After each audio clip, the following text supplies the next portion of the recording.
Tallapalli Raja Goud, Sirikonda mandal, Gadkol village, Nizamabad district. మేము పోయిన గవర్నమెంట్లో, కేసీఆర్ గవర్నమెంట్లో 4 బిల్డింగులు కట్టినాము. గవర్నమెంటు ఎమ్మెల్సీ ఎమ్మెల్యే కోట ద్వారా. అది 2023 నుంచి జిల్లా పరిషత్ వాళ్ళు చెక్కులు వేసి మాకు ఇచ్చారు.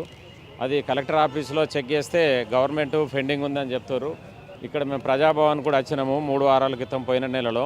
వస్తే కూడా వాళ్ళు ఏం చెప్తారంటే పెండింగ్ గవర్నమెంట్ దగ్గరనే ఉంది, ఇస్తామని చెప్తారు తప్ప మాకు డబ్బులు రావట్లేదు. ఇప్పుడు మేము ఏం చేసినామంటే అప్పుడు ఎలక్షన్ మూమెంట్లో కాబట్టి అప్పులు తీసుకొచ్చి డబ్బులు వస్తాయని చెప్పి మేము కట్టేసినాము.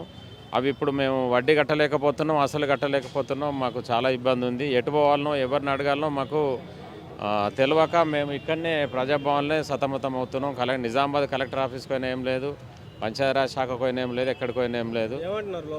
లోపల వెళ్తే గవర్నమెంట్ పెండింగ్ ఉంది, గవర్నమెంట్ ఇస్తే తప్ప మేము ఏం చేయలేని పరిస్థితి అని వాళ్ళు మాట్లాడుతారు అధికారులు. మరి మేము సీఎం గెలవాలంటే సీఎం గెలవలేని పరిస్థితి.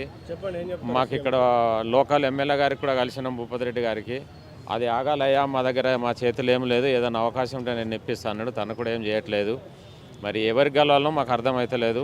సీఎం రేవంత్ రెడ్డి గారు కొంచెం దయచేసి ఈ సంబంధిత ఎక్సైజ్ శాఖ పంచాయతీరాజ్ శాఖ మంత్రి గారు కూడా దీని మీద జోక్యం చేసుకొని మాకు ఈ డబ్బులు ఇప్పిస్తే మేము వడ్డీ కట్టలేకపోతున్నాం, అసలు కట్టలేకపోతున్నాం. ఊర్లే బాకీ తీసుకున్నాం కాబట్టి వాళ్ళు ఏ నెల నెల మాకు ఫోర్స్ చేసి ఇబ్బంది పెడుతున్నారు. మేము 4 వర్కులు చేసినాం, 17 లక్షల చిల్లర ఉన్నాయి. 17 లక్షలకు 17 లక్షలు వడ్డీ అయింది, మేము కట్టలేని పరిస్థితిలో ఉన్నాం.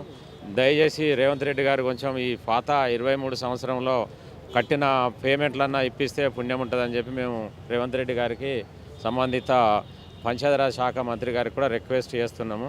మాకు దారి దొరకక మీ దగ్గరికి వచ్చి కలుస్తున్నాం. Please subscribe to the channel and download the Politicos app from the links in the description.